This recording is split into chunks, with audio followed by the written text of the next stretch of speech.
Veja no ICL Notícias, segunda edição. Produtora de Maracutaia. ONG ligada ao filme sobre Jair Bolsonaro é alvo de operação por suspeita de fraude com a Prefeitura de São Paulo. Alerta ligado. Nova pesquisa aponta Caiado e Zema mais fortes do que Flávio Bolsonaro contra Lula no segundo turno. Mais um esquema de Cláudio Castro? Reportagem mostra que ex-governador nomeou dezenas de funcionários fantasmas para agradar aliados políticos. Reviravolta na Colômbia. Candidato da extrema-direita dispara na reta final e fica à frente de Iván Cepeda no primeiro turno das eleições. O ICL Notícias, segunda edição, está no ar.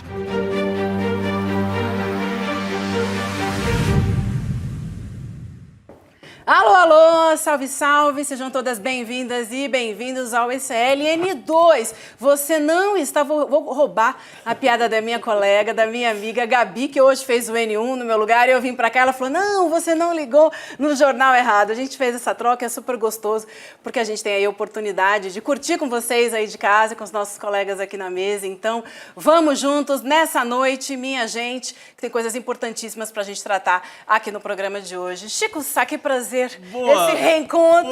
Boa noite. Já sabendo que eu vou falar bom dia, né?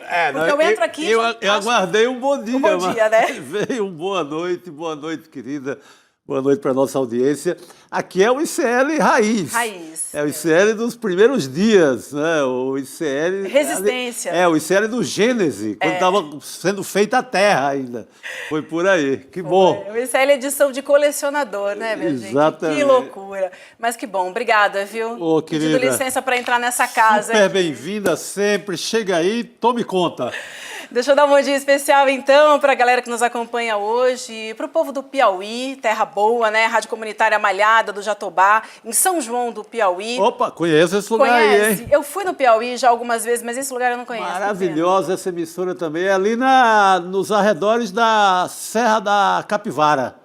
Na Serra da Capivara eu tive. Aí é onde chegou o primeiro homem na América, então não é pouca coisa não. Muito bom, né? Eles estão com a gente aqui agora, então, a Rádio Comunitária Malhada do Jatobá, que tem um propósito muito claro, que é democratizar o acesso à informação, fortalecer o direito da população local de se comunicar. Isso faz toda a diferença. Então, bem-vindos à família do ICL. Um prazer dividir esse espaço com vocês, eles que agora retransmitem aqui o nosso sinal. E você também que trabalha em alguma rádio, alguma web TV, que quer retransmitir o nosso sinal, vamos para a gente mandar essa mensagem, ainda mais em ano de eleição, isso é super importante. Então, vai lá, manda e-mail para a gente, para retransmissão@icl.com.br. Vamos lá para o Papo Legal também, para a gente poder falar um pouquinho para vocês da enquete de hoje, porque a gente vai falar muito, já é o nosso primeiro assunto, sobre os desdobramentos dessa investigação, Dark Horse, onde está o dinheiro, né? Follow the money. Então, a gente está falando o seguinte hoje, lá no Papo Legal, na sala do N2. Os desdobramentos do caso Dark Horse vão abalar mais a candidatura de Flávio?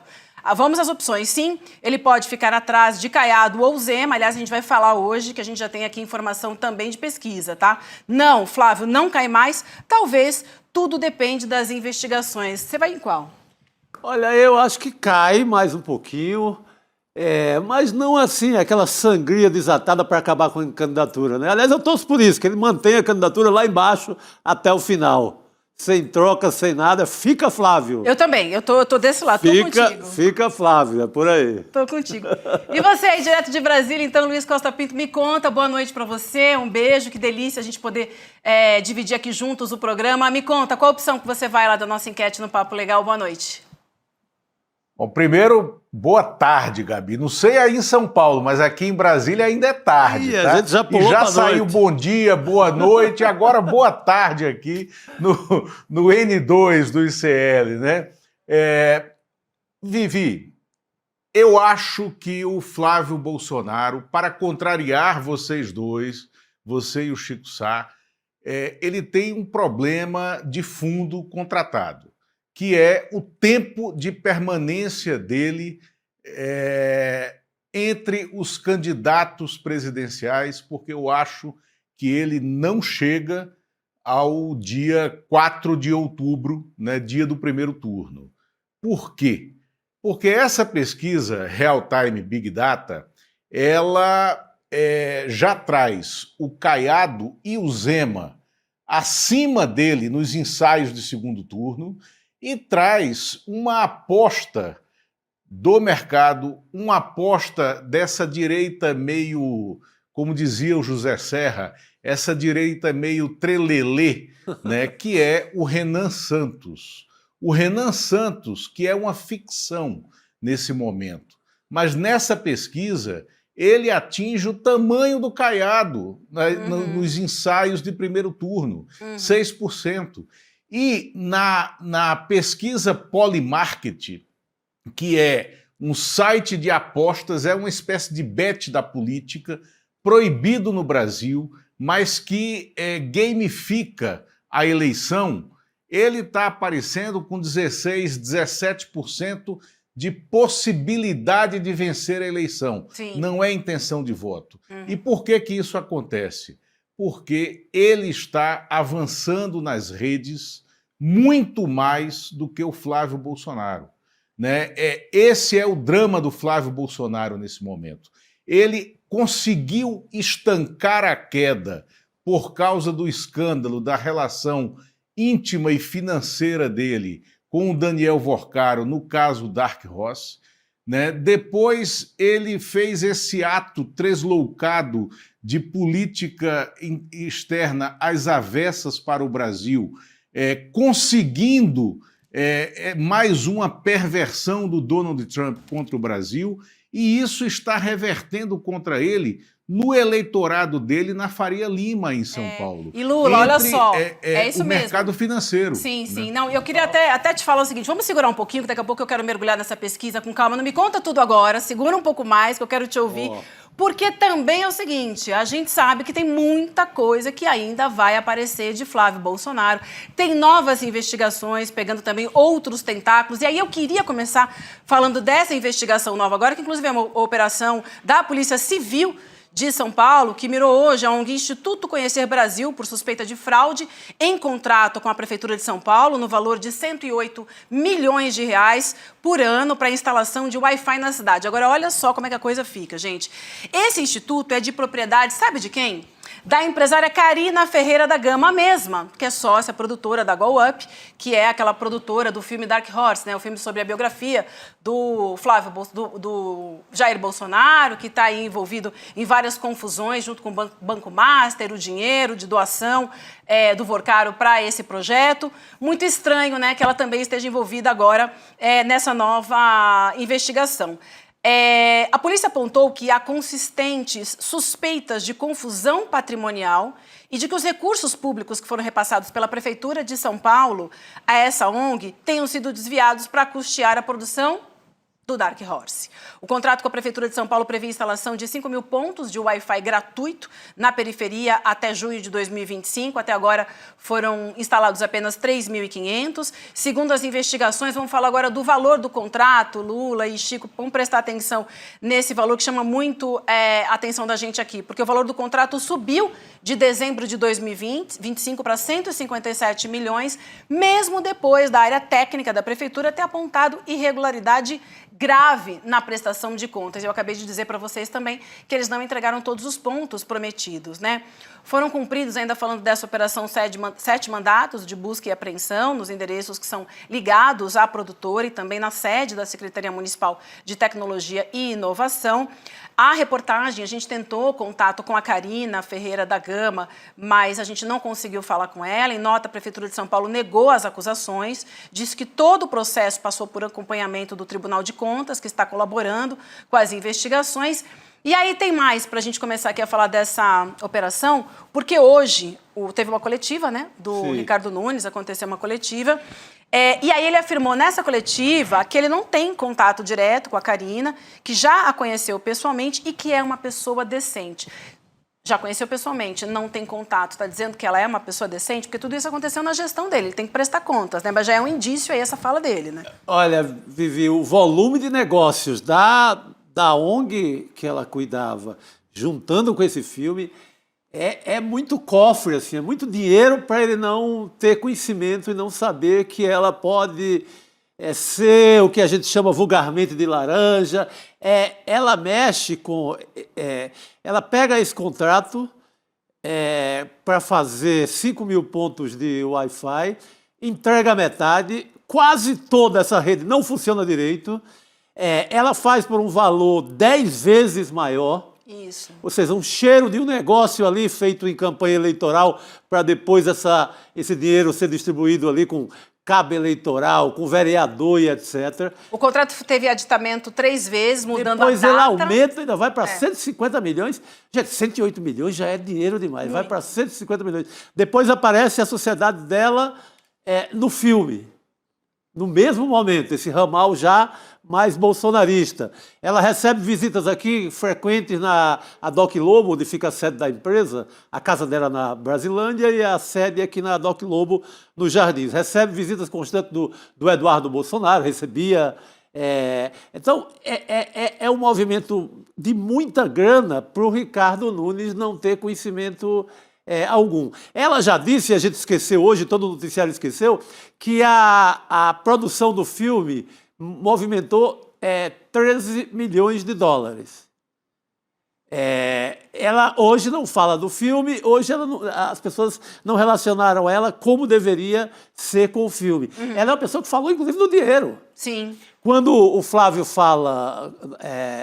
quando divulga o conteúdo daquele áudio do Vorcaro com o Flávio, ela vai e confirma aquele valor para bater com o Flávio. Isso. De 13 milhões de dólares por filme, na produção. Isso. O que daria algo perto de 61 milhões na cotação do dia. Então, ela fez ela dá um depoimento naquele momento acertado ali com o Flávio Bolsonaro. Hoje o Flávio pula fora e diz que a investigação não tem nada a ver com o filme. Isso. É quase tudo só sobre o filme. Exatamente. Inclusive, assim, só para a gente trazer um exemplo para vocês, fui assistir no cinema agora esse final de semana, Obsessão. Aliás, assistam. Gente, é o melhor filme de terror dos últimos tempos. Esse filme custou $1 milhão.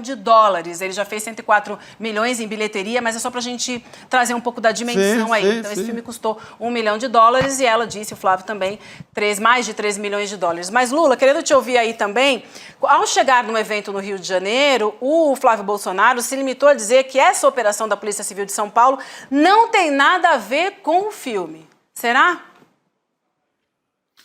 Não, essa operação da Polícia Civil de São Paulo tem tudo a ver com o filme e eu acho que está havendo uma grande tensão entre a ala independente da Polícia Civil de São Paulo, o Palácio do Morumbi e a sede da Prefeitura, né, comandada pelo Ricardo Nunes, porque a Polícia Civil colocou a mão numa cumbuca de onde virá muita coisa.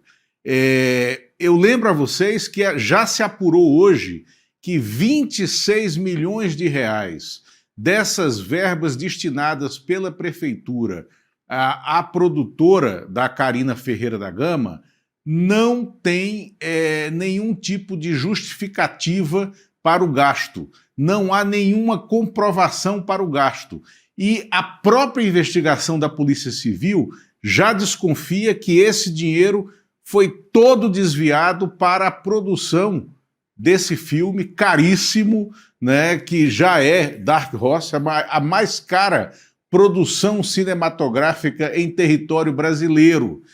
E voltando ao que o Chico falou, também lembrar que a Carina Ferreira da Gama, contrariando ao que tinha dito inicialmente o Eduardo Bolsonaro, de que não havia dinheiro, né, dinheiro do Daniel Vorcaro no filme, a Carina Ferreira da Gama também disse lá atrás que 90% do filme tinham sido pagos, né, com verba do Banco Master, com dinheiro do Daniel Vorcaro. Então há um choque de versões.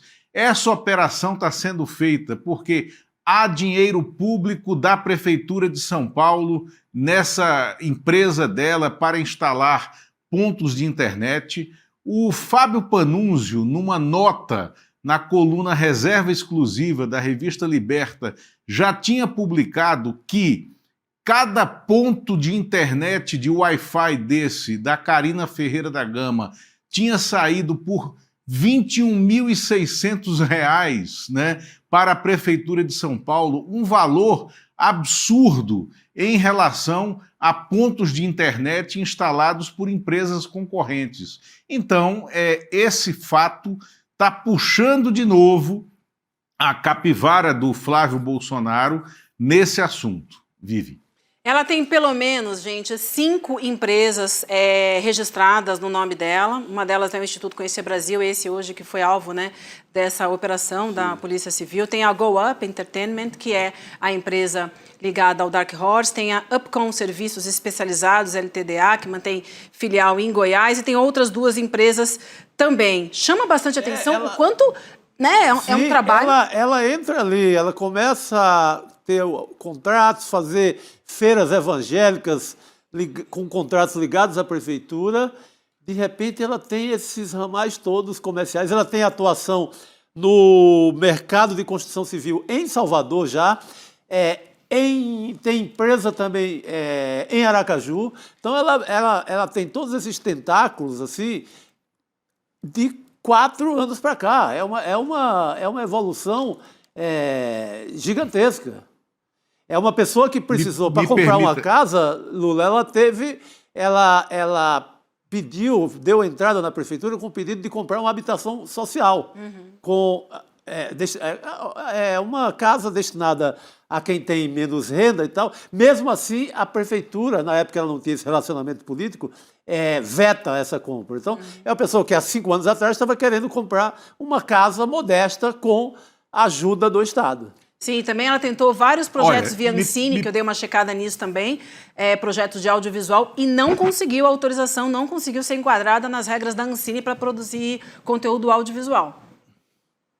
Era nisso que eu queria entrar, Vivi. Então é o seguinte, a gente está assistindo ao BBB de uma laranja sendo espremida, né, que é a Carina Ferreira da Gama. Ela é uma laranja que está deixando cair o sumo dela espremida pela polícia.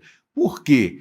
Ela se conecta com o Mário Frias em 2020, durante o governo Bolsonaro, quando o Mário Frias tinha acabado de assumir toda a área de investimento, de financiamento, de produção audiovisual no Ministério da Cultura do Jair Bolsonaro.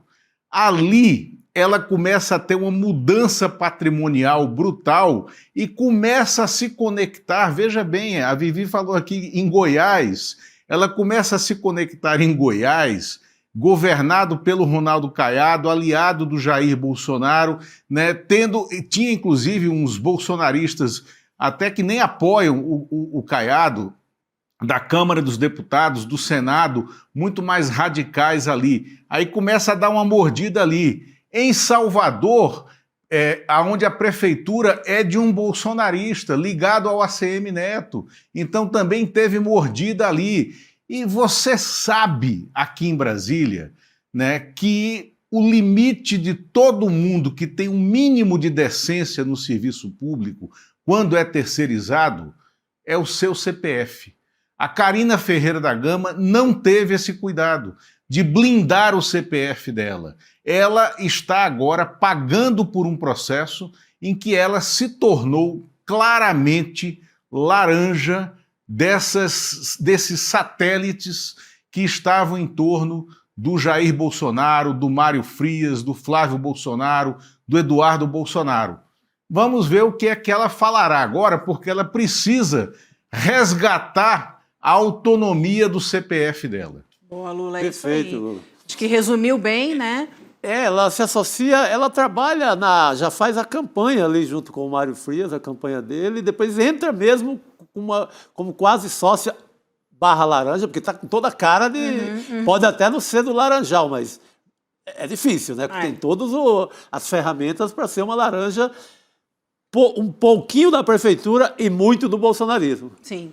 Bom, gente, a gente vai seguir acompanhando essa operação, assim que a gente tiver outras novidades, Vocês acompanham aqui no N2, no N1 também e lá na nossa home, noticias.com.br. Porque agora eu queria falar de pesquisa. A gente começou rapidinho ali no começo com Lula, vamos aprofundar um pouco mais, porque a pesquisa divulgada hoje pelo Instituto Real Time Big Data mostra o presidente Lula na liderança nas intenções de voto para o primeiro turno das eleições presidenciais desse ano, em todos os cenários que foram testados. Tá? Em relação ao último levantamento dessa pesquisa, o presidente cresceu 2 pontos e o Flávio Bolsonaro perdeu 4. Vamos aos números, então, que a gente tem aqui para vocês. Opa. A gente simulando aí o primeiro turno. Estamos vendo o presidente Lula, então, vencendo com 38% das intenções de voto e o Flávio Bolsonaro ali com 31%. E aí chama atenção, o Lula vinha conversando com a gente no começo do programa, a subida do Renan, né? O Renan ali com 6%, empatado com o Caiado, 6%. E depois a gente tem o Zema com 4% das intenções de voto. Eu vou trazer também o segundo turno e aí a gente já conversa depois sobre os dois cenários, tá bom? Então vamos para o segundo turno também, porque aí a gente tem outro cenário, né? A gente tem o cenário nessa pesquisa do Lula com Flávio Bolsonaro. O presidente Lula vence disparado, 45% na frente contra 40% do Flávio Bolsonaro. Temos também aí o cenário do presidente Lula com Caiado, presidente Lula empatando ali com 43% das intenções. E aí quando a gente tem o cenário do presidente Lula com Romeu Zema, o presidente Lula vence também com 43% das intenções. Lembrando, né, que a margem de erro é de 2%. Chico. O Lula chamava a atenção no primeiro comentário dele para o Renan Santos. Eu acho que tem campo aí para ele subir e ficar ali nos 10 pontos no mínimo. E é interessante para a candidatura Lula, porque ele tem batido de maneira muito forte no Flávio Bolsonaro. De chamando de ladrão para cima. O tom dele é muito alto, no que já tem um prejuízo imediato para a candidatura Flávio Bolsonaro na juventude, que é o foco dele. Então, é um fator que já tem um efeito que se dá para bem notável na eleição desse ano. Seria uma reedição do Pablo Marçal, Lula? Eu acho que é por aí, né? É uma reedição do Pablo Marçal, mas com uma outra pegada, porque o Pablo Marçal é um personagem saído do campo da total ilegalidade, né? Do campo da total aventura política. O Renan Santos, ele tem um pouquinho mais, mas só um pouquinho mais, de juízo. Ele vem do MBL, né? MBL que foi o movimento urdido pela extrema-direita na época do golpe do impeachment sem crime de responsabilidade, e financiado pelos partidos políticos tradicionais. O MDB, por exemplo, financiou o MBL no início do movimento, com dinheiro da Fundação Ulisses Guimarães, para fazer aquela campanha contra Dilma Rousseff. Mas o Renan Santos vem se convertendo nesse candidato da Faria Lima, nesse candidato da juventude, no candidato das redes. Se ele vai ter fôlego para crescer a ponto de participar dos debates é uma incógnita nesse começo de eleição. Porque ele só estará nos debates se superar o patamar de 8%, 10% das intenções de voto. Porque o partido dele não tem tamanho para integrar os debates na TV. E também não tem tempo de TV, né? Vai ter segundos de participação. Mas ele vem sendo hoje uma aposta do mercado financeiro. Isso é fato. Perfeito. E aí, Chico, o que você acha, hein? Como é que fica Flávio Bolsonaro nesse cenário depois que recebeu essa pesquisa? Vai dormir hoje, será? Olha, o áudio, do áudio para cá é outro Flávio Bolsonaro, né? Ele já corre para a Casa Branca e conseguem arrumar esse prejuízo para o país, né? Não obrigatoriamente para a candidatura do Lula, mas ele vem com essa novidade, esse presente que o Marco Rubio com o Trump ali dão para ele tentar ganhar um fôlego na campanha, mas não conseguiu apagar o áudio. A voz do Vorcaro continua assombrando ele de manhã, de tarde e à noite. Ele não consegue, tanto que hoje a gente abre o programa e a gente continua aqui falando das assombrações do Dark Horse, do filme. E sua vasta produção de falcatruas. Então, ele não consegue frear e suplantar o barulho do áudio do Vorcaro. Isso. Então, segue o jogo, ele tendo esse muito prejuízo. Eu avalio aqui que eu acho que ele vai sangrar e chega enfraquecido. O Lula, já numa versão mais contundente, acha que vai ser retirado do mercado da eleição, porque o mercado vai exigir alguma coisa mais competitiva, que também não é uma opção ruim, então não discordo totalmente, mas ele não consegue encobrir o áudio do Vorcaro, do Daniel Vorcaro, o banqueiro criminoso, com essa cartada tirada da Casa Branca, que seria uma cartada fortíssima. Sim. De certa maneira, mas não consegue.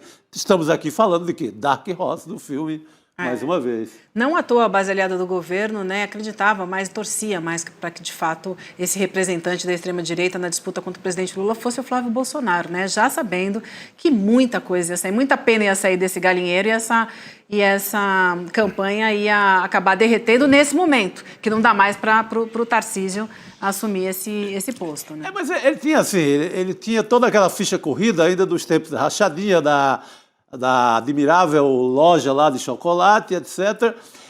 Ia depender de como a campanha do Lula iria conseguir ressuscitar esses fatos.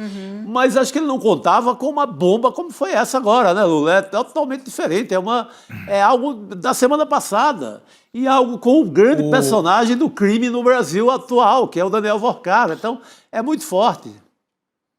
Ô Chico, Vivi, ele não contava, eles contavam com uma repetição da campanha de 2018, quando o Jair Bolsonaro, por causa do atentado, ficou protegido da imprensa. O Jair Bolsonaro não fez campanha. Ele estava no hospital e a cobertura de campanha dos antagonistas, dos adversários, era feita normalmente pelos veículos de imprensa. E a campanha do Flávio Bolsonaro eram notas assinadas pelos médicos ou pelos advogados, redigidas pelos marqueteiros de campanha. Ele não aparecia, ele não se expunha. Hoje, por exemplo, lá no Rio de Janeiro, o Flávio Bolsonaro não conseguiu dar a primeira entrevista que ele queria dar com as teses dele, com as platitudes dele. Por quê? Porque ele ficava o tempo inteiro sendo perguntado pelos jornalistas sobre a amizade com Daniel Vorcaro, o dinheiro para o Dark Horse, né? Se ele não tinha medo de essas sanções contra os grupos terroristas, né, PCC e Comando Vermelho, não iriam se voltar agora contra as milícias do Rio de Janeiro, que sempre fizeram política próxima a ele, à família, ao clã Bolsonaro. Ele não conseguiu responder essas perguntas e ele tentou driblar a entrevista coletiva. Foi patético.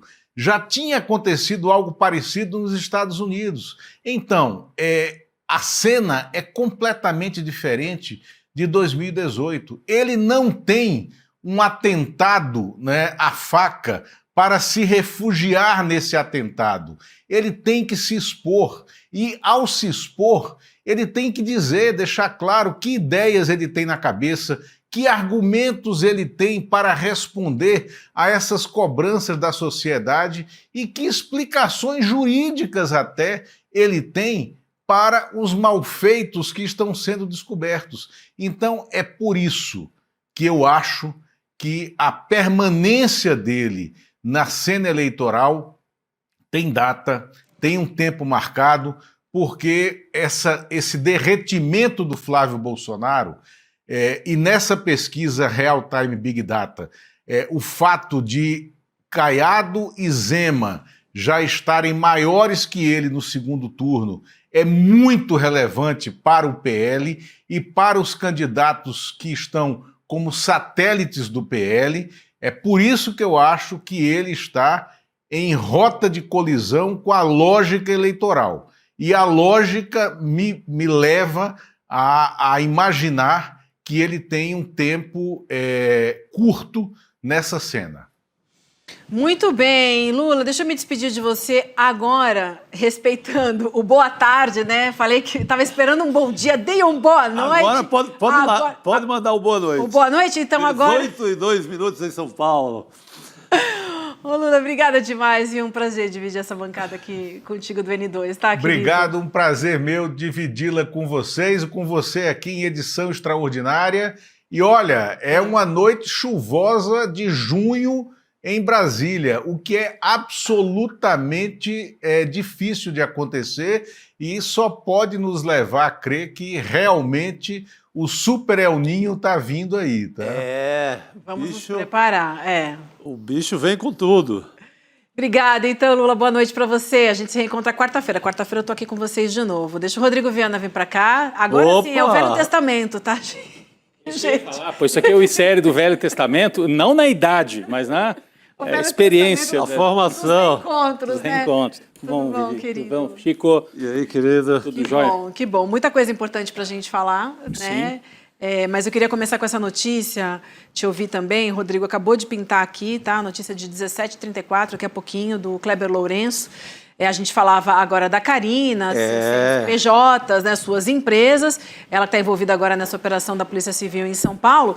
E aí tem mais. Produtora de Dark Horse teve contrato de 5 milhões com o Distrito Federal na gestão Ibanez. Então, a presidente do Instituto, que é a Carina Ferreira da Gama, que é a dona também da GoUp, a empresa que faz o filme do Bolsonaro, ela aparece como representante da entidade que firmou um contrato de 5 milhões com o governo do Distrito Federal para a execução do programa Steammaker em escolas públicas da capital. O Instituto foi alvo de uma operação policial deflagrada nesta segunda-feira. O contrato foi firmado durante a gestão do governador Ibanez Rocha, aliado político da família Bolsonaro. Tá ficando maior coisa, né? Porque, assim, é muita coincidência, né? Então, a mesma empresária que mora na Vila Brasilândia, um bairro de periferia aqui em São Paulo, pela conta da empresa dela passam milhões do filme Dark Horse, que vem do Master, do banco do... Palavra dela, 90% foi do Master. Foi do Master. Então passa dinheiro do Master para o filme, passa dinheiro da Prefeitura de São Paulo, vocês estavam comentando, do bolsonarista Ricardo Nunes, e entra dinheiro do governo do Distrito Federal, do bolsonarista Ibanez. E ela está com negócio agora também na Bahia, como o Lula lembrou também, uma prefeitura de direita, né? Falta aparecer no Rio de Janeiro, né? Ali, porque todos os bolsonaristas e os irmãos em Vorcaro, a turma que tem essa irmandade com o Vorcaro, que é o Cláudio Castro, o próprio Tarcísio também tinha uma certa irmandade com o Vorcaro, mas nesse caso não é Tarcísio, é Ricardo Nunes, né? Então, a Carina, me parece, Chico, você que cobriu o caso PC Farias, uma operadora, né? Ou será que ela era uma laranja? O que você apostaria no quê, Chico? O personagem está crescendo ao ponto de... Não sei se era só laranja, né? Porque já esse ramal em Brasília, negócios na Bahia, negócios em Sergipe... de ser uma operadora da direita com da extrema-direita, que era ligada ao gabinete do Mário Frias. Ela pegou essa operação do filme, que é gigantesca.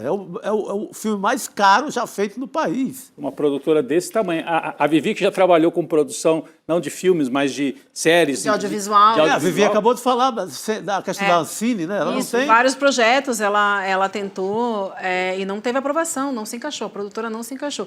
Agora, é muito versátil, né, essa Carina. Acho que isso que chama bastante atenção. Essa reportagem que a gente subiu agora, né, que inclusive é uma apuração exclusiva nossa, tá, assinada pelo Kleber Lourenço, um trabalho de toda a nossa equipe aqui.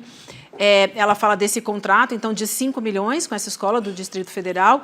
E aí, esse projeto previa a capacitação de professores, o uso de impressoras 3D, kits de eletrônica, plataformas digitais, ferramentas de monitoramento pedagógico e laboratoriais, móveis chamados de Smart Labs. O plano de trabalho também menciona o uso de outras ferramentas e tal. Mas, enfim, é muito versátil. É muito. E eu, no ICL, gente, só rapidinho, Chico. Por favor, eu sei que essa matéria é uma matéria fundamental, porque leva para o Distrito Federal. Então, nós temos que focar nessa matéria e fazer os desdobramentos dessa reportagem que é exclusiva do ICL, está lá no site. Mas no ICL Urgente, a gente trouxe também um outro caso em Pirassununga, no interior paulista, de uma emenda do Mário Frias, que passava por uma ONG desta Carina e o dinheiro deveria chegar lá para os alunos, para fazer o chamado letramento digital. Sim. Só que o dinheiro não chegou. Então, realmente é muito versátil, Vivi. Ela fazia de filme a letramento digital, a consultoria... As feiras evangélicas aqui, né? Feiras dos evangélicos ligadas à questão da tecnologia. Tem uma feira que ela fez agora no ONB, que ela pegou também, a ONG dela pegou 3,5 milhões. É muito dinheiro, né, para um personagem só. E coisas assim que vai do filme ao Wi-Fi do Ricardo Nunes, aqui da prefeitura, que ela faz por 10 vezes mais. Assim, contratos feitos em ano eleitoral.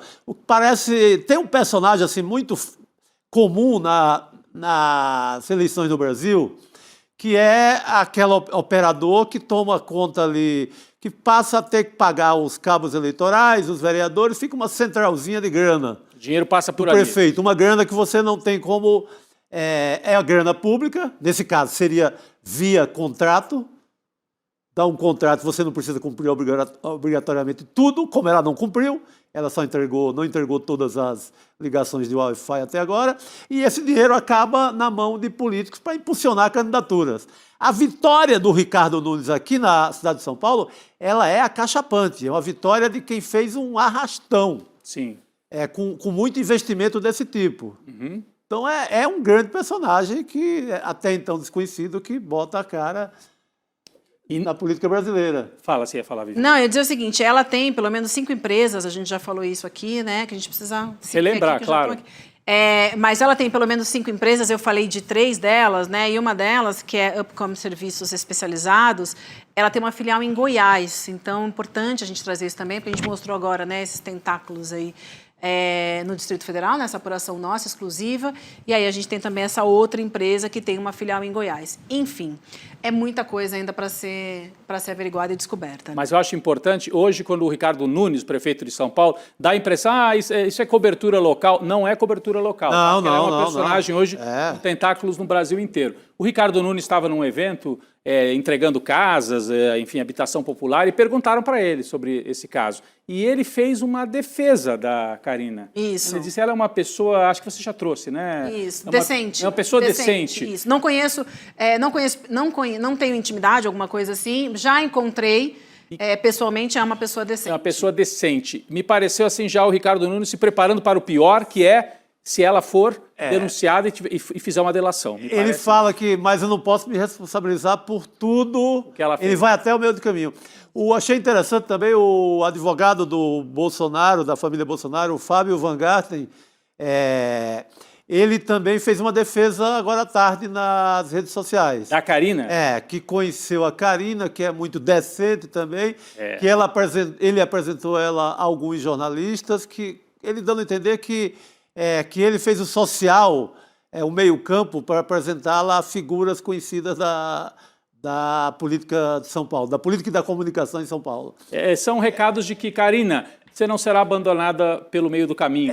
Ela começou a receber recados de um certo conforto para, olha, você não será largada. Não será largada. Isso me chama a atenção. Então ela deve ter uma importância, Vivi. E se a polícia for para cima, porque ela é, de certa maneira, um elo fraco, ela não tem mandato, Sim. Ela não é uma grandíssima empresária. Até outro dia ela mora na Vila Brasilândia. Ela é formada em jornalismo. Então isso já diz tudo. Já diz tudo, não né? É rica. Não, até tem uma apuração da Malu Gaspar que fala que ela nunca produziu nenhum filme, nem no Brasil, nem fora do Brasil. Pois é. Como é que pega um orçamento de 13 milhões de dólares? Então, chama muita atenção. Mas vamos seguir aqui, gente, para a gente falar agora da aula desse domingo, que foi um verdadeiro sucesso. Assim, é bem para essa faixa etária aqui dessa mesa.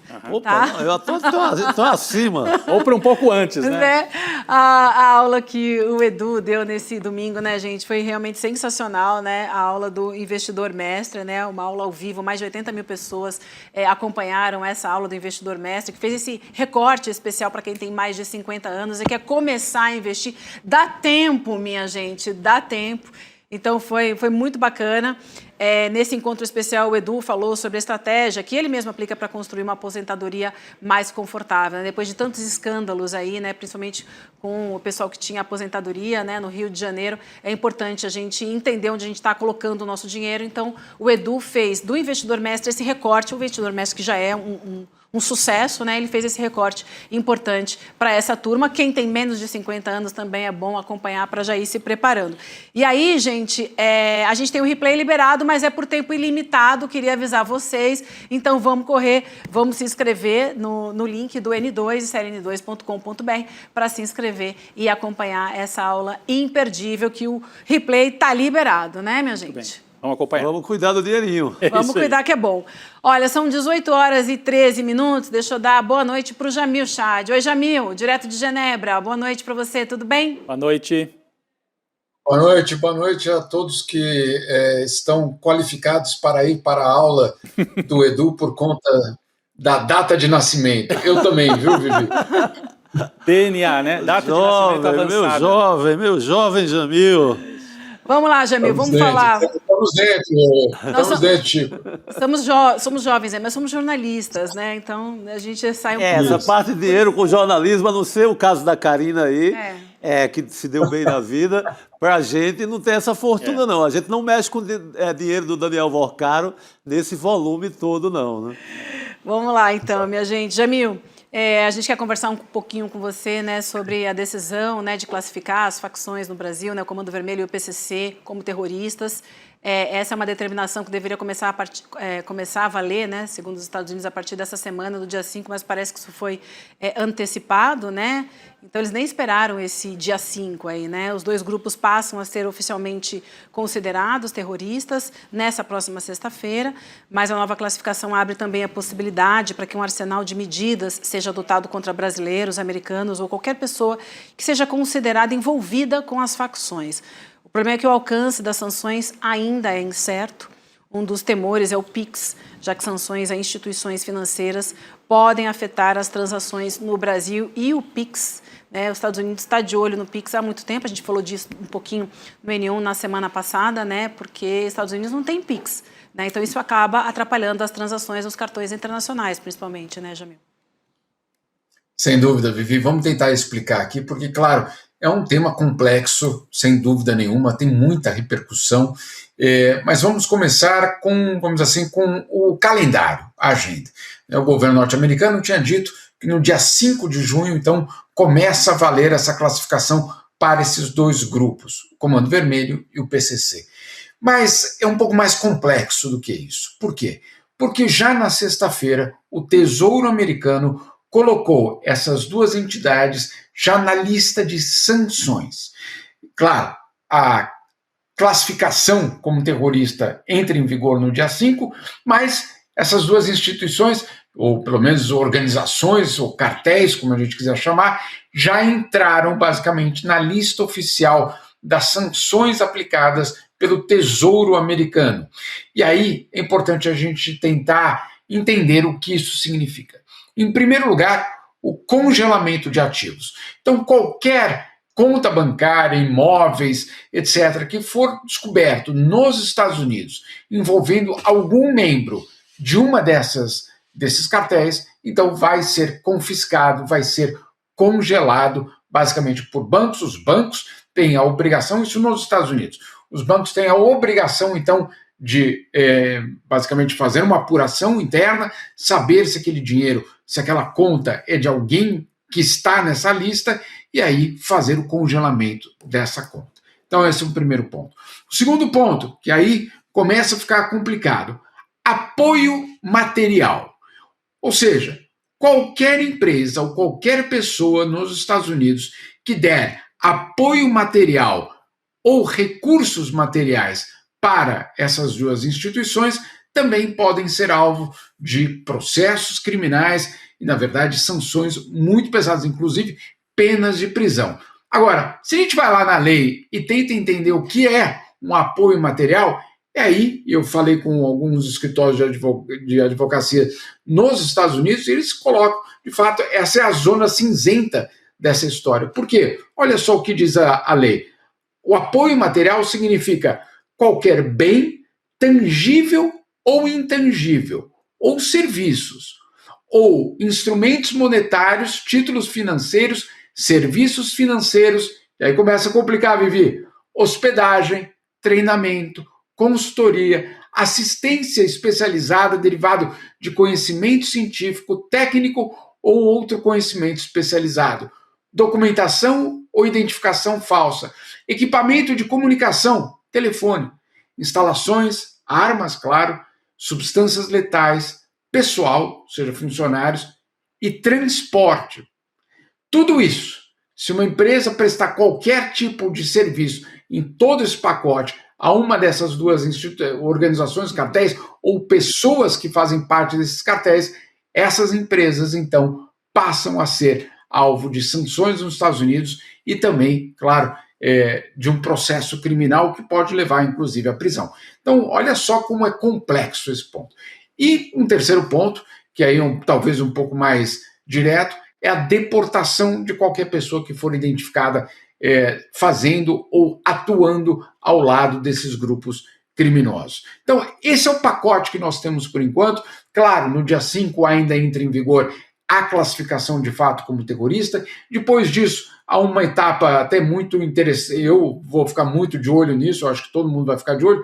Quais são os nomes desses cartéis que vão entrar? Porque, claro, não é que o PCC tem uma sede, né, Chico? Não é que tem um local lá, ali ficam as dependências sociais, ali fica o restaurante. Não é assim, né? Então, vai ser muito interessante identificar no Tesouro Americano quem é que eles vão colocar como os indivíduos. Isso eu tenho acompanhado ao longo dos últimos meses em relação aos cartéis, justamente da América Latina, mas também aos grupos terroristas jihadistas do Oriente Médio. Não são nomes, vamos dizer assim, genéricos, né? Al-Qaeda. Não. Quem ali? Né? E aí tem uma lista muito precisa. Então vamos aguardar para ver qual vai ser essa lista de nomes. Fico até imaginando se depois a gente vai fazer uma apuração de cada um desses nomes e as ligações deles vamos dizer assim, com o mundo legalizado, né, Chico? Exatamente. Não, é curioso para saber quem eles vão enquadrar. Se pegar o noticiário do Brasil, todo dia você tem uma fartura de nomes ligados ao PCC.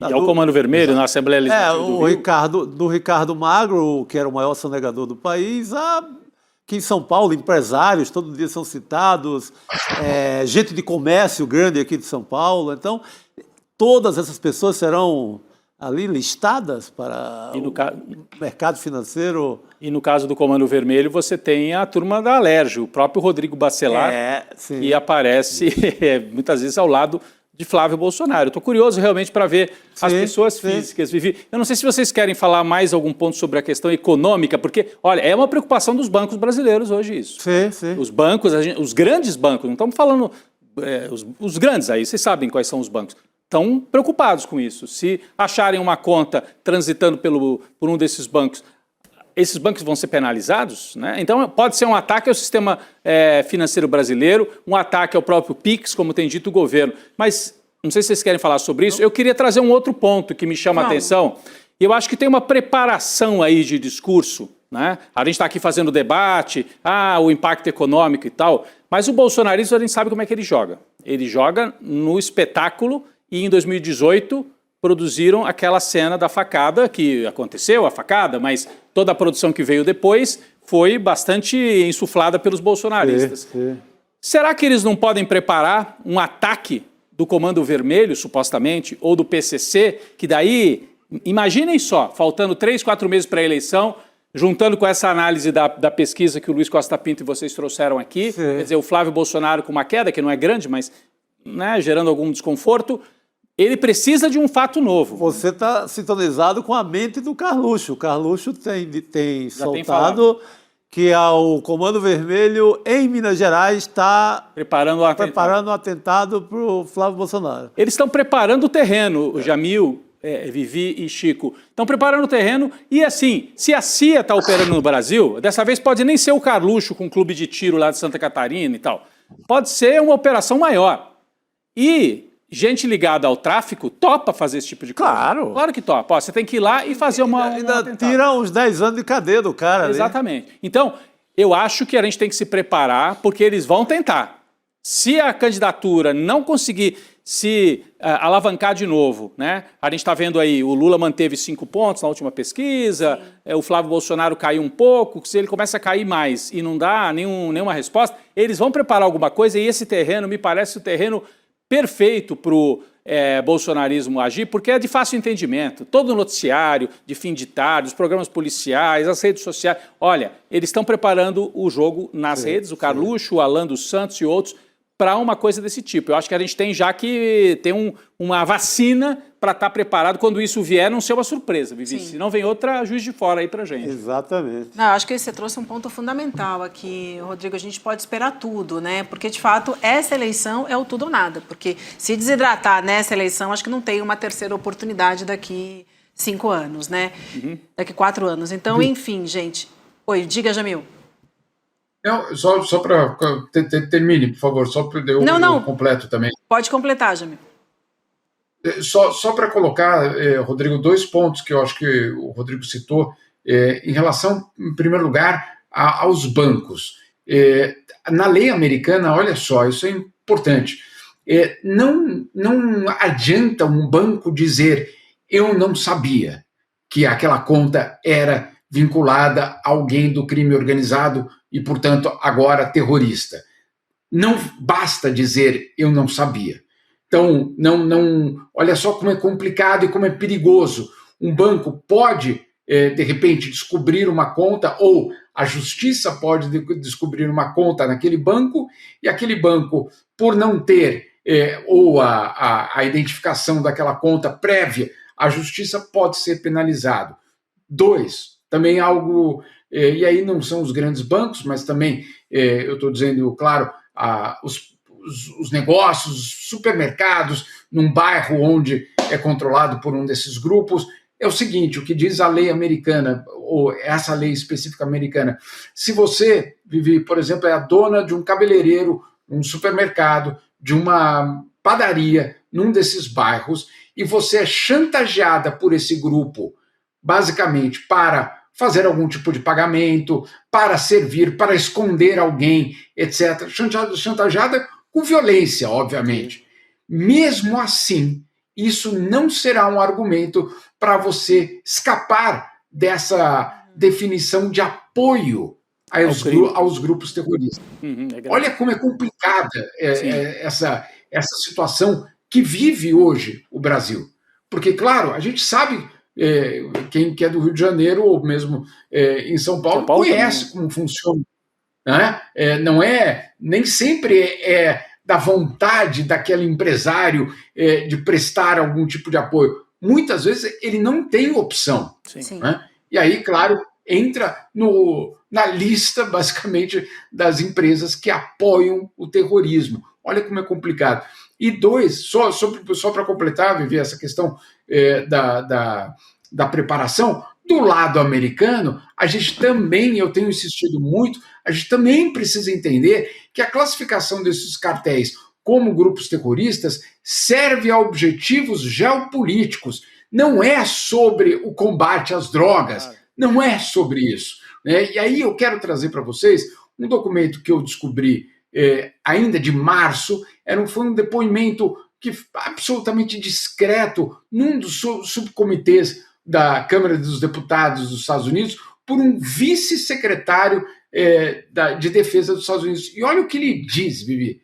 Do Ártico ao extremo sul das Américas, a defesa da pátria dos Estados Unidos e a segurança do hemisfério ocidental são uma só. Ele diz isso, não sou eu que estou dizendo.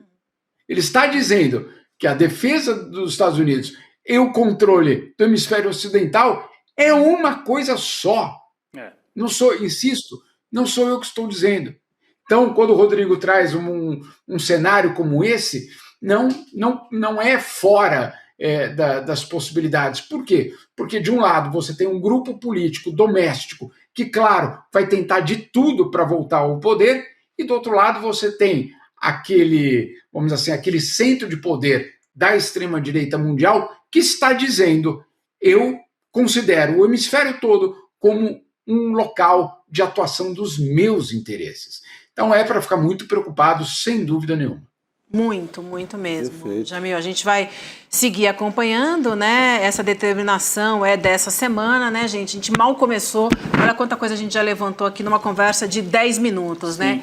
Então, enfim, vamos aguardar pelos desdobramentos. Eu quero girar a pauta para a gente falar agora nas eleições da Colômbia. Vou dar uma introdução aqui, contar rapidamente o que aconteceu para te ouvir, Rodrigo, porque o candidato da ultradireita, né, o Abelardo de la Espriella, ficou à frente dos demais no primeiro turno, com 43% dos votos. O filósofo Ivan Cepeda, candidato do presidente Gustavo Petro, ficou logo atrás, com 40%. Os dois vão disputar o segundo turno agora, já no próximo dia 21. Petro, aliás, declarou que não reconhece o resultado e levantou a suspeita de fraude. Mas vou deixar você contar essa história para a gente. Olha, Vivi, desde o começo da campanha, o Ivan Cepeda aparecia na frente das pesquisas. O Ivan Cepeda é um militante de esquerda, você chamou, e ele é filósofo de formação, mas ele é um senador. Ele teve o pai assassinado pela extrema-direita colombiana, ele se tornou um defensor de direitos humanos e ele que está aí na tela, o Ivan Cepeda, é o candidato do Gustavo Petro, que é o primeiro presidente de esquerda na história da Colômbia, o Gustavo Petro. O Cepeda estava na frente, mas na reta final da campanha, um dos candidatos de direita, porque havia dois, a Paloma Valencia, apoiada pelo Uribe, e o Abelardo de la Espriella, que se apresenta como outsider, mas é ultradireita. Ele é próximo do Bukele, próximo do Milei, próximo do Trump. Esse Abelardo de la Espriella atropelou e chegou na frente. Chegou com 40, você trouxe os números, 43 a 40, ou 43,5 a 41,5, mais ou menos por aí. Então tem uma diferença pequena, com uma leve vantagem para o Abelardo de la Espriella. O que aconteceu na Colômbia é que o eleitor de direita, Chico, adiantou o segundo turno. Ele concentrou... Tanto que a Paloma ficou com 6 e pouco. 6 e pouco. A Paloma Valencia, que é essa candidata da direita tradicional, ela desmilinguiu. Ela ficou com menos de 7% e o eleitor de direita pesado foi todo para o Abelardo de la Espriella. Aí você pergunta, então, ganhou já o Abelardo de la Espriella? Não, né? Tem jogo, tem todo o segundo turno. E o Ivan Cepeda teve uma votação boa. Ele teve até mais votos do que o Petro teve em 2022, né? Teve mais votos. A diferença é que o Petro chegou na frente em 22 e agora o Cepeda chega em segundo por uma pequena margem. O quadro está mais favorável ao Abelardo de la Espriella na largada do segundo turno, mas tem muito jogo ainda pela frente, porque ficou em terceiro lugar. Esse é o Espriella que está aí na tela, sabe? É um candidato muito perigoso. Né? A gente fez um programa especial sobre a Colômbia semana passada e o Amaury Chamorro nos explicava, Jamil, que esse Abelardo de la Espriella, na casa dele, ele tem atrás na parede, a decoração da casa dele é com armas. A gente conhece mais ou menos quem tem... Parecido com alguém. Com alguém aqui. E ele fala em mega prisões no estilo Bukele. Então, e é um sujeito que maneja muito bem a comunicação no estilo Milei. Então ele é uma mistura de todos esses líderes da extrema-direita disruptiva, como se chama, mas é a extrema-direita, dos últimos tempos na América Latina. Como eu disse, Vivi, também para passar a bola e girar aqui, mas quem pode fazer a diferença nesse segundo turno é o Gustavo Petro, que saiu com uma declaração meio estranha no começo, né? Depois queria até ouvir vocês, dizendo assim... Não reconheço totalmente esses resultados que chegaram, porque é uma totalização feita por uma empresa privada que tem um algoritmo, temos que esperar as atas chegarem aqui para eu reconhecer os números. A gente olha e fala, pô, também conhecemos esse discurso em outro lugar, desconhecemos os números, né? Mas, Jamil, eu já me adianto aqui, acho o seguinte, já é o Petro jogando para o segundo turno. Eu acho que é uma vacinada aí. É uma vacinada e de outra, assim, eles estavam preparados para enfrentar uma direita tradicional uribista. E eles vão ter que enfrentar um antissistema. Então, a hora que o Petro chega e fala, peraí, estão tentando roubar a eleição, ele vira o antissistema, o Petro e o Cepeda, dizendo, tem um sistema aí que está querendo favorecer o Espriella. Então, ele tira o discurso do Espriella. Exatamente. Então ele tira um certo discurso antissistema do Espriella, apesar da gente achar estranho e não gostar muito pelo que a gente viveu aqui no Brasil. Então o Petro é o comandante nesse segundo turno e ele que pode puxar pela mão o Espriella. Vivi, eu não sei se a gente tem muito tempo, depois eu queria até ter um tempinho só para falar do meu livro que está sendo lançado. Vamos falar. Vamos ouvir nossos colegas e aí a gente fala do livro. Mas sabe que o Cepeda, ele disse que não tem... A declaração dele foi que não existem evidências, a equipe dele não encontrou evidências de fraude na votação, né? Então ele já ficou mais recuado. Ele deixa o Petro dar porrada e fica ali no legalismo. Pode ser. A gente quer te ouvir também, Jamil. Na verdade, é porque o sistema é muito diferente do nosso, para começar. O que existe é um resultado parcial divulgado por uma empresa privada. Obviamente, é muito diferente da nossa realidade, é muito diferente, obviamente, dos Estados Unidos, de outros locais, aqui na Europa também. É o sistema da Colômbia, não é nada, vamos dizer assim, extraordinário para essa vez, mas tem todo um histórico. Em primeiro lugar, essa empresa privada contratada para fazer esse serviço entrou em choque com o Petro já há alguns meses. E aí, claro, criou-se todo um enfrentamento entre essa empresa que faria essa contagem prévia, perdão, não é contagem prévia, mas é apuração prévia, que é assim que é chamada, e o momento, então, da revelação desses números.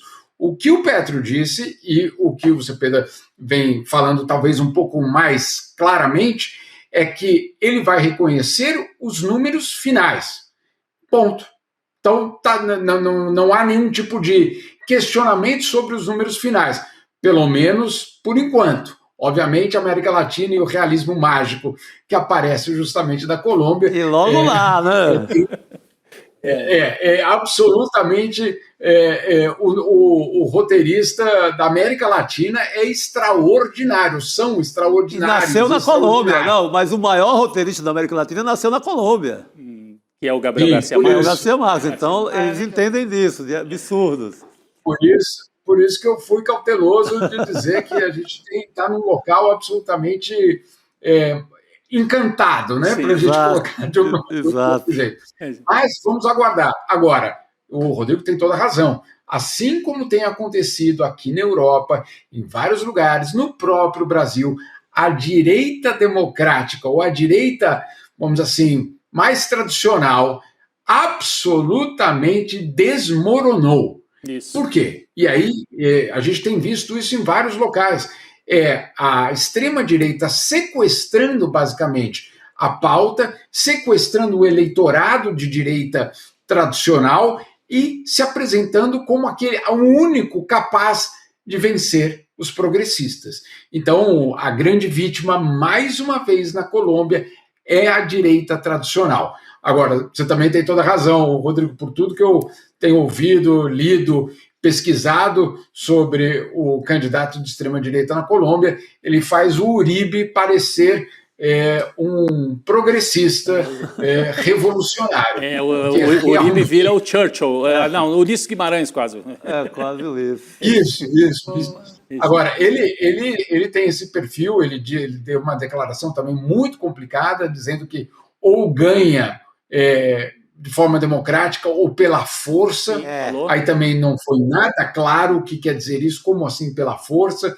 Ele também já abriu a porta, na verdade, o Petro deu essa cartada de só reconheço os votos finais, etc. E ele imediatamente foi buscar, claro, a carta Donald Trump, dizendo o governo norte-americano precisa ficar de olho no segundo turno, na eleição aqui na Colômbia. Enfim, mais um capítulo extraordinário da história da América Latina, contada a partir da Colômbia. Só a chegada dele, se eu não me engano, foi em Cartagena, a chegada do candidato para anunciar que ele tinha vencido, foi daquelas coisas extraordinárias. Mas, insisto, é extremamente preocupante se a extrema-direita vencer também na Colômbia.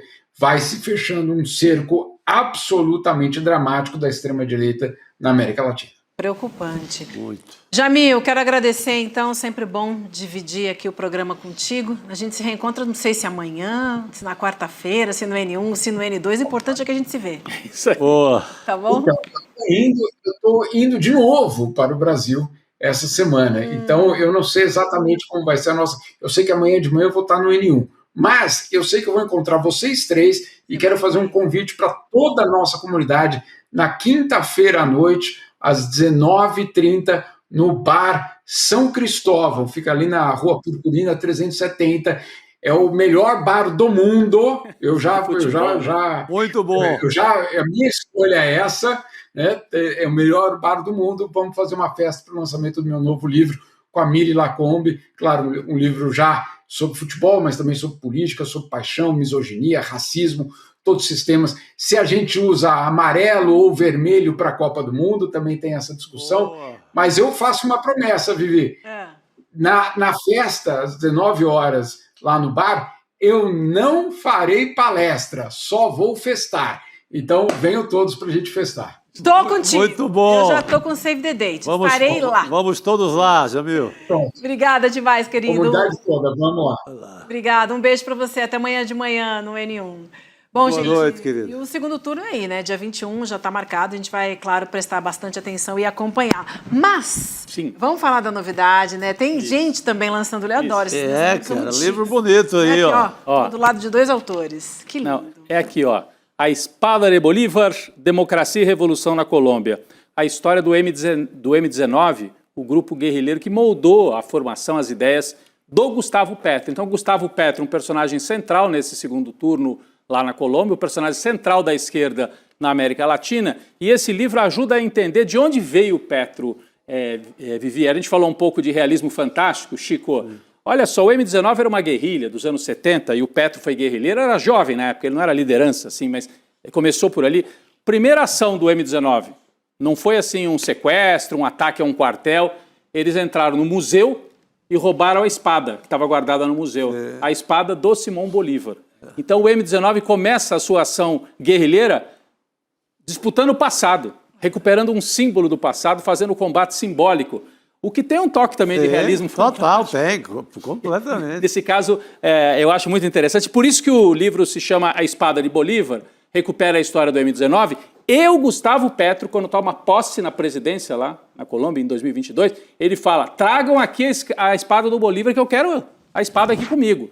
Como se dissesse, eu não renego o meu passado de guerrilheiro, o meu passado do M19, essa disputa contra a oligarquia colombiana. Ele é o único presidente de esquerda na história da Colômbia. Caramba. Essa história, a gente consegue entender melhor a história da Colômbia lendo esse livro aqui, que eu estou lançando, está na nossa loja, né? Está na nossa loja com 20% de desconto. Boa. Você entra lá em icl.com.br/livro. Se você for membro do ICL, além dos 20, você tem mais 15. Então chega a 35% de desconto lá na loja do ICL, Chico, Vivi. E eu também deixo rapidinho, Vivi, que a gente tem mais notícia, mais um convite no sábado, lá na Feira do Livro do Pacaembu. Pô, que bacana. Ai, legal, você vai estar lá. Vou fazer um debate com Gilberto Maringoni sobre a eleição e, na sequência, Outro craque, fico lá para assinar Maringoni. os livros. Com o Maringoni, que já Pô, foi e a várias feira tá vezes. maravilhosa. A tarde de sábado lá, beleza. Então, vamos todos. Vamos sábado, 3h30 da tarde, no debate. Eu também prometo fazer um debate curto, para não ficar longa, né? Muita palestra também cansa. Então,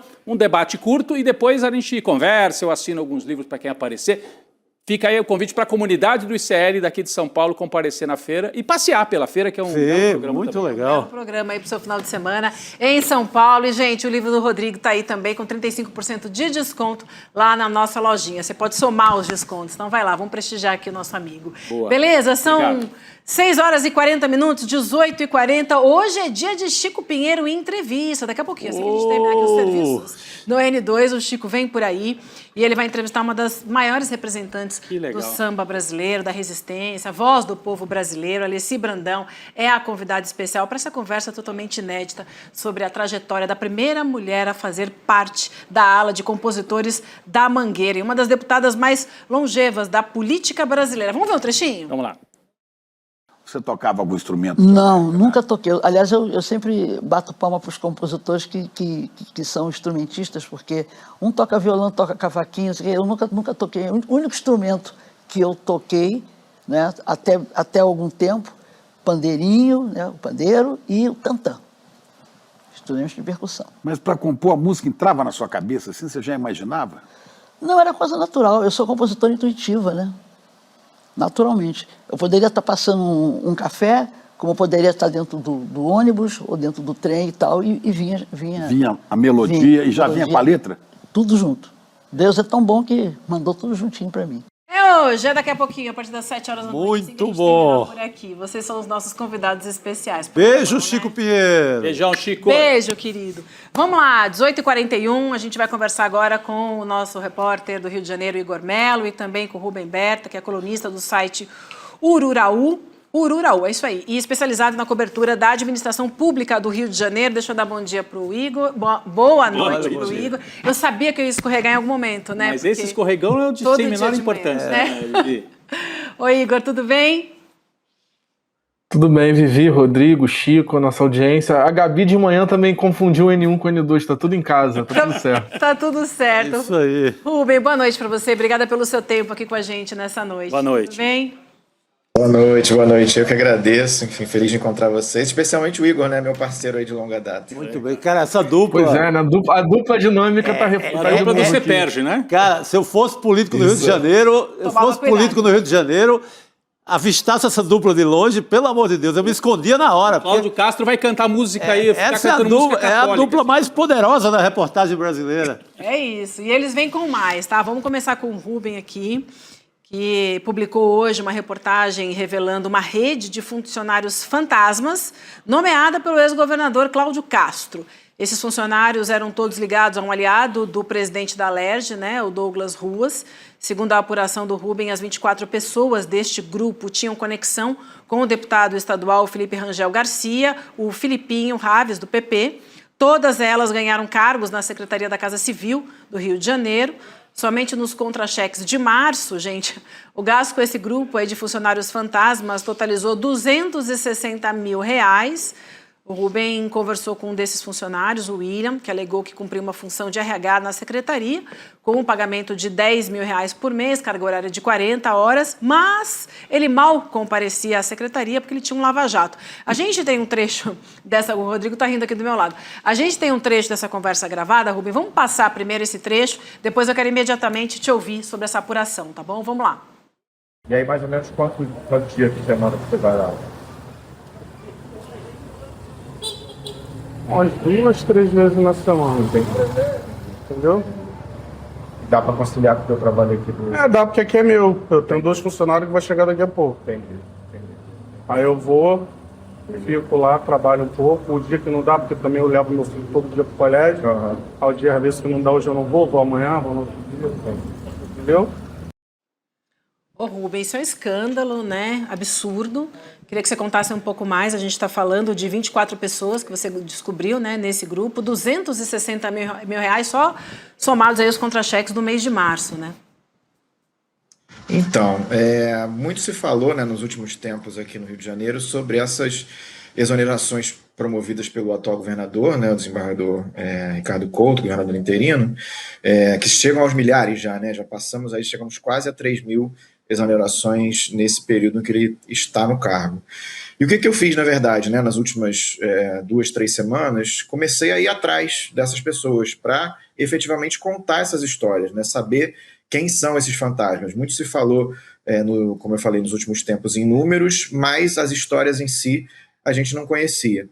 Então, assim, eu cheguei a esse grupo, né, enfim, de 24 pessoas, que é ligado principalmente a esse deputado Filipinho Raves, que é do PP, e um dos principais aliados do Douglas Ruas, né, o pré-candidato do PL ao governo do Rio, e aí fui atrás, efetivamente, de conversar com essas pessoas, né, e aí a gente se surpreende, né, porque, enfim, é isso, eu chego lá no dono de um lava-jato aqui em Nova Iguaçu, na Baixada Fluminense, enfim, abordo, pergunto se ele efetivamente foi indicado pelo deputado Filipinho Raves, ele me confirma que foi indicado por um assessor, pergunto como é que era a rotina de trabalho dele, estamos falando de uma pessoa que ganhou durante 2 meses R$10 mil na Casa Civil, enfim, e aí ele começa, eu ia lá 2, 3 vezes por semana, não, também tem hora que eu não ia, porque eu tenho que levar meu filho no colégio, e quanto é que você ganha? Eu não sei quanto é que eu ganho, porque eu ainda não peguei meu contra-cheque, quer dizer, enfim, é esse tipo de história que eu me deparei. A gente vai contar outras histórias, né, no site, no Urural, né, que é o site, a coluna que eu estreiei hoje. A gente vai contar ainda outras histórias desses fantasmas, mas enfim, todas nessa linha. Nessa própria reportagem eu também falo sobre um caso de um cabeleireiro, também lá de Nova Iguaçu, que é a área eleitoral do Filipinho Raves. Ele também me disse mais ou menos um depoimento parecido com esse dono do Lava Jato. Falou, não... eu conciliava aqui com a minha profissão de cabeleireiro, aí eu ia lá também 2, 3 vezes por semana, enfim, tudo certo. E aí a gente vê que, assim, é praticamente impossível que eles efetivamente tenham cumprido alguma carga horária, né? Estão sendo exonerados aí aos montes pela atual gestão e, enfim, está sendo detectado que não batiam ponto, não tinham crachá, não mexiam no sistema do governo. Enfim, agora eu acho que o importante é a gente também não parar só nas exonerações, né? Assim, acho que isso tem que ser investigado, tem que se ir além para que as pessoas sejam punidas, que a gente está falando aí de dinheiro público, né? Então não pode simplesmente acabar a história com as exonerações. Eu acho que isso tem que ser devidamente investigado, porque a gente está mostrando um escárnio, né? Assim, são pessoas que efetivamente não têm a menor capacidade para exercer esses cargos e, enfim, têm uma outra vida, cumprem cargo horário em outro trabalho, enfim, realmente não dá para continuar dessa forma e isso passar impune. Né? Uma conta que a gente está pagando, né? Quero até aproveitar para trazer o outro lado, porque a gente procurou, né? Procurado pela coluna, na verdade, o Douglas Ruas disse que sequer sabia dos cargos destinados a Felipinho. Já Felipinho Raves foi questionado pelo e-mail de sua chefia de gabinete, mas não se manifestou. O ex-secretário da Casa Civil, Nicola Melchioni, é isso? Michioni, foi procurado pelo WhatsApp, mas também não quis se pronunciar, assim como Cláudio Castro, claro, contato via assessoria de imprensa, também não quis falar. Igor, queria te ouvir também sobre essa apuração. Vivi, assim, é um trabalho fantástico do Rubem, como sempre, né? E assim, acho que ele une as duas pontas de uma grande reportagem, que é o trabalho com os documentos, esses cruzamentos todos, e a sola de sapato de lá para Nova Iguaçu achar essas pessoas. Mas eu queria, assim, ouvir do Rubem, porque eu lendo essa reportagem de manhã, é uma sensação de déjà vu, né? Porque é exatamente o mesmo modus operandi do CEPERJ, das folhas secretas da UERJ, com esse mesmo tipo de situação que a gente constatou naqueles casos, de dezenas de pessoas contratadas, indicadas por um mesmo político, no reduto eleitoral dele, e quando você bota na ponta do lápis a soma desses salários durante meses, às vezes mais de ano, a gente está falando de milhões de reais em dinheiro público. Então eu queria ouvir um pouco o Rubem, que já faz isso há muito tempo, a gente fez nesses dois casos que tiveram, né, a repercussão de derrubar o governador, isso também te deu essa sensação de déjà vu, de você falar, pô, não é possível que eu tô vendo a mesma coisa de novo, né? Pois é, a gente se espantaria se a gente não conhecesse, né, os nossos governantes aqui no estado do Rio de Janeiro, mas realmente, assim, na verdade o que aparentemente acontecia na Casa Civil, a gente está falando aí de um período, tá, essas nomeações específicas que eu foquei, ligadas aí a esse deputado Felipinho Raves, elas aconteceram ali entre o fim de fevereiro e início de março. A gente está falando ali de um período em que estava se aproximando a reta final do julgamento do Cláudio Castro lá no TSE, exatamente pelo caso CEPERJ-UERJ. Quer dizer, então é bizarro, né? Porque a gente tá, enquanto ele estava esperando o julgamento do TSE por um caso muito parecido com esse, só que na verdade CEPERJ-UERJ eram folhas secretas. O que estava acontecendo eram nomeações semelhantes, o mesmo esquema de nomeações de fantasmas, só que a olhos vistos. São pessoas que eram nomeadas na Casa Civil, que apareciam os nomes no Diário Oficial, quer dizer, me dá uma sensação de que realmente, enfim, eles acreditavam o tempo inteiro na impunidade, porque é isso, ele estava às vésperas de ser julgado no TSE fazendo a mesma coisa e para todo mundo ver, né? Quer dizer, então realmente é bem complicado. Olha, gente, tem outra apuração aqui também que eu queria falar, trazer. Essa é do Igor agora, duas em uma, que são casos muito importantes, apurações especiais aqui que a gente tem que trazer. Então, queria falar agora também com você, Igor, do caso da SEDAI, né, que é uma apuração sua. A SEDAI, que é a Estatal de Saneamento do Rio de Janeiro, começou uma negociação com o Banco Master, uma semana depois daquele jantar do Daniel Vorcaro com o Cláudio Castro em Nova York, aquele, gente, com carne de ouro, né? Aquele que custou 13,3... Do uísque também. Né? 13,3 mil dólares. Vou te convidar para jantar, mas o budget é baixo, tá? Tá bom. Cinquentinha, né? Não, um pouquinho mais, vai vir. Nem espere por isso. Você também, Chico. Não que vocês não mereçam, tá? Os representantes da SEDAI terminaram por aprovar um aporte de 200 milhões no Master, então foi logo depois desse jantar. Para isso, a empresa fez alterações na política interna para viabilizar o investimento do Banco de Vorcaro. Essa reunião foi comandada pelo Antônio Carlos dos Santos, então responsável pela diretoria financeira e de relações com investidores da SEDAI. Deixa o Igor contar melhor para a gente essa história, porque é uma apuração dele e é igualmente um escândalo. Primeiro falar quem é esse Antônio Carlos Santos, né? Esse Antônio Carlos Santos como você falou, era diretor financeiro da SEDAI, que era quem manobrava todos os contratos, esses investimentos da SEDAI e tudo mais, mas meses antes de assumir esse cargo, ele era assessor-chefe do gabinete pessoal do Cláudio Castro. Então a gente está falando de alguém que estava na cozinha do governador, não é uma nomeação aleatória, alguém que foi indicado para ele, distante, não, é alguém muito próximo do Cláudio Castro. E assim, eu recebi essa informação no sábado de manhã e fui fazer esse cruzamento com o relatório da Polícia Federal, da operação da semana passada, e fiquei assim, espantado com a coincidência das datas, né? A gente tem o fatídico jantar do Cláudio Castro lá no restaurante do chefe turco da Carne de Ouro, no dia 11 de maio de 2023. No dia 16, o Antônio Carlos dos Santos recebe na sede da SEDAI esse representante do Banco Master para dar início às tratativas informais para esse investimento. Por que informais? Porque naquele momento, maio de 2023, a SEDAI era simplesmente proibida de investir no Master, porque vários pontos da política de investimentos que regula os investimentos da SEDAI vetavam investimentos em instituições financeiras com as características do Master. Então, assim, ao mesmo tempo que eles negociaram esse aporte informalmente, eles começaram um processo para alterar sob medida a política de investimentos, e aí a própria SEDAI afirma isso nessa investigação interna, para que fosse viável investir no Master. Esse é o primeiro ponto. E posteriormente também, só para já puxar o gancho, a SEDAI o Banco Master já vinha naquela coisa de quebra não quebra durante 2025, e um subordinado do Antônio Carlos chegou a emitir um comunicado para sacar 45 milhões de reais que estavam investidos no Master ali em 2025.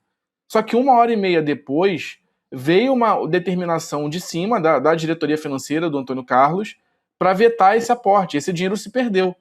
Posteriormente, alguns meses depois, o Master quebrou, depois foi liquidado pelo Banco Central e esse dinheiro se perdeu.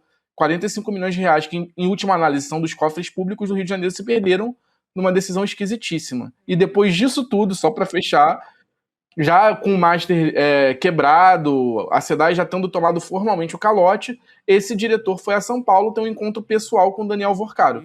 Para discutir o quê? Sabe-se lá, né? O que foi. Mas, assim, formalmente foi para tentar alterar o contrato desse investimento para que o Master desse garantias reais para o dinheiro da SEDAI. Ora, em novembro de 2025, com o Master já quebrado, em bancarrota, isso vai ser feito? Então, assim, a gente já tinha feito uma investigação grande em abril sobre esse rito todo do investimento da SEDAI no Master, e agora, com essa investigação interna da SEDAI, todas as lacunas foram fechadas, assim. A gente sabe tintim por tintim tudo o que aconteceu antes, durante e depois. É bem importante, assim. Muito bem, Igor, eu vou passar a bola para te ouvir, Rodrigo, ouvir o Chico também, mas só para dar o outro lado aqui, fechando a informação, Antônio Carlos dos Santos negou ter omitido informações ao Conselho de Administração da SEDAI e afirmou que todas as decisões relacionadas à política de investimento e às aplicações financeiras da companhia foram submetidos aos órgãos colegiados da estatal. Vivi, na verdade o que eu queria era mais, primeiro dar os parabéns para a dupla, né, que está aí no ar, o Rubem Berta e o Igor, relembrar para quem não sabe que eles foram os dois jornalistas que investigaram o caso CEPERJ, que por sua vez levou o Cláudio Castro até essa situação de inelegibilidade, né? É um caso gravíssimo da eleição anterior. E agora, só para destacar, porque é um emaranhado de tantas histórias, eu queria só assim, ajudar as pessoas que estão acompanhando e que talvez não sejam do Rio de Janeiro. Nesse caso, eles atuaram cada um numa investigação, mas elas se complementam, no meu entendimento.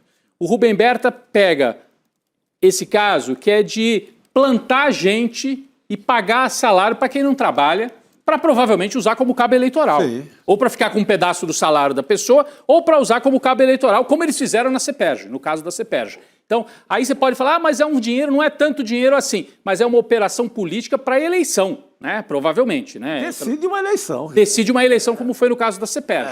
Então, aqui pode parecer uma miudeza, mas é uma miudeza que decide a eleição. Então, por isso que é importante. E a investigação do Igor já pega o dinheiro grosso, por cima. O dinheiro Vorcaro, gente. É Vorcaro. Até agora a gente ouvia falar de Vorcaro na Rio Previdência. Ou no Rio, né? Previdência, que é um fundo. Agora é Vorcaro na SEDAI. Para quem não é do Rio, a SEDAI é uma das maiores companhias de saneamento do Brasil, né? Opera todo o saneamento. Então, os caras pegaram o dinheiro da SEDAI e mandaram para o bolso do Vorcaro. A tradução é essa. Então é o mesmo esquema político do Cláudio Castro, bolsonarista, operando na miudeza para a eleição e pegando dinheiro público para quem não trabalha e jogando por cima para esparramar grana para o Vorcaro, que era um aliado de todo o esquema bolsonarista. Então não é um esquema local. Parece local do Rio de Janeiro, e já seria grave, mas é nacional, tem uma dimensão nacional esse duplo escândalo aí. Um minutinho para te ouvir, Chico. Não, parabenizar novamente a dupla. Não, o mais louco é essa busca pelo Vorcaro de última hora, tentando, o banco já quebrado, e o cara queria ter garantias. Que garantia teria aquela hora do campeonato? Procurando o Vorcaro no final, né? Porque... né? O Flávio querendo terminar o relacionamento, o outro... Pois é, o cara da SEDAI vai se reunir com ele, já com o banco quebrando. Impressionante isso, Igor. Realmente. O banco tinha ido pro espaço já, e ele buscando garantias. Conta outra, né? Bom, meninos, eu quero agradecer a participação de vocês, dar os parabéns mais uma vez. Rubem, obrigada, viu? Um prazer conversar contigo hoje aqui. Parabéns pela tua reportagem e a gente já avisando a galera para assistir então, e vai ter desdobramento, tem mais conteúdo pintando por aí, né? Obrigada, então. Boa noite para você. Valeu. Igor, obrigada também, viu? Parabéns e tá lá, gente, no slnoticias.com.br. Muito bom. Obrigado. Valeu, gente. Valeu. Boa noite. Obrigada demais. São 18h58, dá tempo da gente fechar a enquete? Vamos lá, gente? A enquete, claro, né?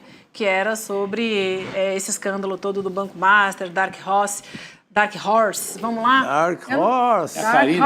O azarão, o azarão. Eu não consigo, você consegue? Não, agora sim. Ai, agora obrigada. sim. A gente é a turma lá da aula do Edu. Tem que ampliar pra gente. Os desdobramentos do caso Dark Horse vão abalar mais. Abre aí pra gente.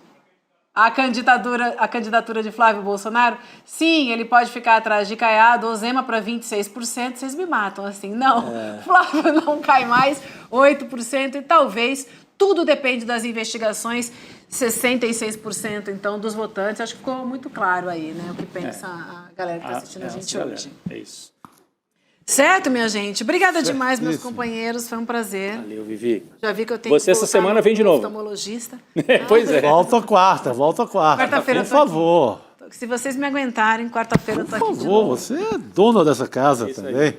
Mais ou menos. Como disse outro dia um colega, o ICL foi feito no entorno da Vivi. Mas é pura verdade. O Velho Testamento. Gente, obrigada demais a toda a equipe, né? Sem essa equipe a gente não consegue colocar o jornal no ar.